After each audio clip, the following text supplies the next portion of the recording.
Rome is centered in the center of this map. You can see how it would eventually spread its power all throughout the Mediterranean, to the west and to the east. And it's a well-known story of the Punic Wars and other wars in which Rome engaged to expand its power. But if Rome had established a republic, if Rome had established a society of citizens, then how would Rome fare as more wealth and more power, more glory accrued to Rome? How would this democracy or this republic handle the growing empire? And that also was the story of Rubicon. The history Rubicon by Tom Holland asks that question. How could Rome handle the spread of what was essentially becoming an empire? How could Rome handle the increasing wealth? How could Rome handle the increasing ambition of these patrician families who wanted to exploit the opportunities that Rome's growth in territory allowed them to exploit? And Rome had become a republic about 450 BC, and 300 or 400 years later, the Roman Republic was the wealthiest city in the world. Roman patrician families were the wealthiest individuals in the world. All roads led to Rome. Rome was the most central city, the most central republic, the most central empire on the globe at the time. So how was the Republic faring at this point? How was the Republic faring after this unprecedented expansion? How was it faring with unprecedented wealth flowing back to the city? Well, to answer this question, Tom Holland returns to Roman mythology and Roman psychology. And there's something very unique about the Romans. There's something very unique about Roman patrician families. There's something very unique about the men in Roman patrician families. And the key word is ambition. As Rome expanded its power, these patrician families, the male heads of these patrician families, the sons of these patrician families, had much opportunity for rising through the political ranks, for waging war abroad, and for gaining wealth and glory for their family. So as a child was raised in Rome, as a child was raised in a Roman patrician family, they would be expected to live up to this ideal. They would be expected to achieve what their parents and grandparents had achieved. They would be expected to exceed what their parents and grandparents achieved.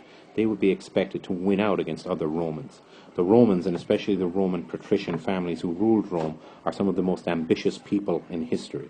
And we'll see that as Rome's power grew, as Rome's wealth grew, and as politics in Rome became more heated, that this ambition and competition between patrician families would have serious impacts on the Republic.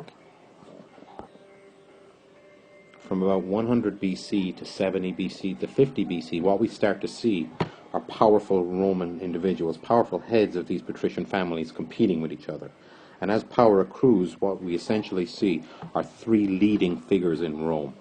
And they are Caesar, Pompey, and Crassus. Or to give them their full names, we have Gaius Julius Caesar, we have Gnaeus Pompeius Magnus, and we have Marcus Licinius Crassus. And these are the most powerful men in Rome around 70 BC.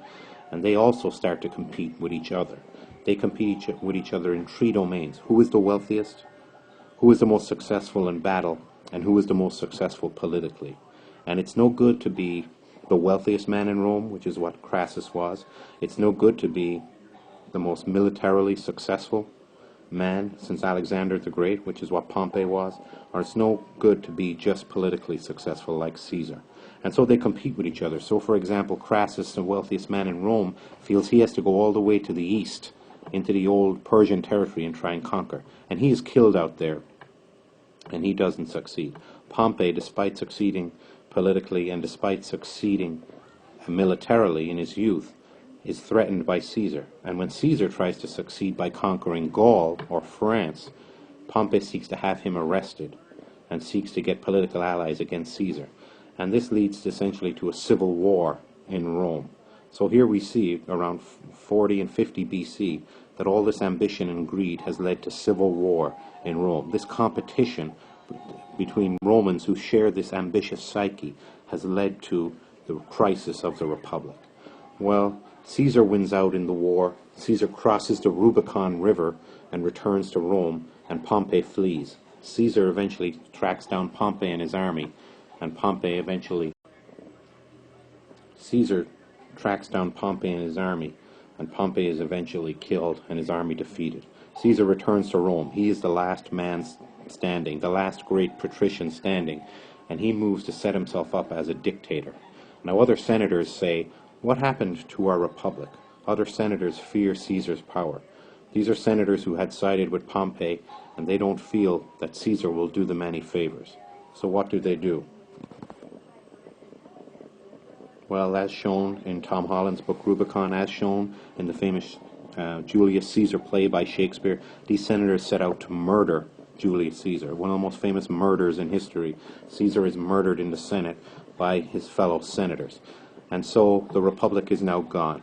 After 450 years, the Republic has fallen. Caesar is the last leader of the Roman Republic, and from then on we will get into the period of the empire. So what has happened to Rome?